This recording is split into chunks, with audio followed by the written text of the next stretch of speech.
Bonjour à tous. Nous allons nous intéresser dans le cadre de ce biais à une question, celle de savoir si en tant qu'enseignante, en tant que professionnelle d'éducation, je devrais créer un groupe social éducatif pour mes pratiques quotidiennes avec mes élèves ou avec mes pairs ou encore avec les parents de mes élèves. Pourquoi la question se pose? Eh bien, parce que il y a un peu plus de 3 milliards d'utilisateurs des médias sociaux à travers le monde. C'est dire que les médias sociaux sont accessibles à un public vraiment large. Néanmoins, avant d'envisager de créer un groupe social éducatif, il faut se poser un certain nombre de questions et surtout y trouver des réponses. Par exemple, quelle sera la finalité du groupe que je veux mettre sur pied? Quel est le public auquel il est destiné?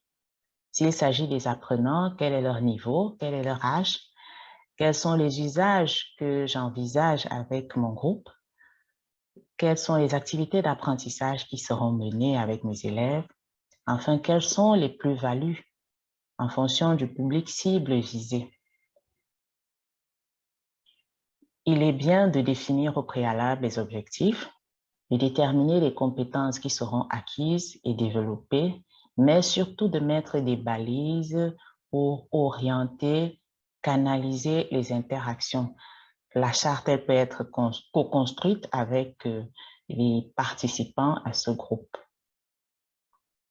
Les médias sociaux ont un avantage d'avoir plusieurs fonctions.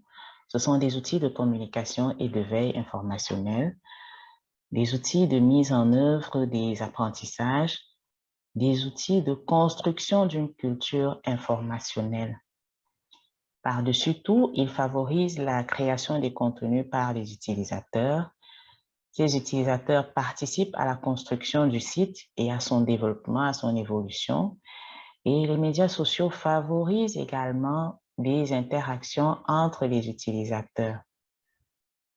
Néanmoins, il faudrait les utiliser avec prudence, adopter une stratégie efficace et efficiente, faire attention surtout en fonction du public cible que nous avons défini et encore une fois, définir une charte d'utilisation pour canaliser les échanges afin que le groupe soit profitable et qu'il permette d'atteindre les buts pour lesquels il a été créé. Parce que les médias sociaux ont un potentiel distractif élevé. Alors, peut-être certains d'entre vous ont déjà adopté un de ces médias dans le cadre de leur pratique. Il vous revient donc de revoir ce biais pour vous assurer que les quelques critères qui ont été évoqués sont pris en compte et nous vous disons à très bientôt pour un autre biais. Au revoir.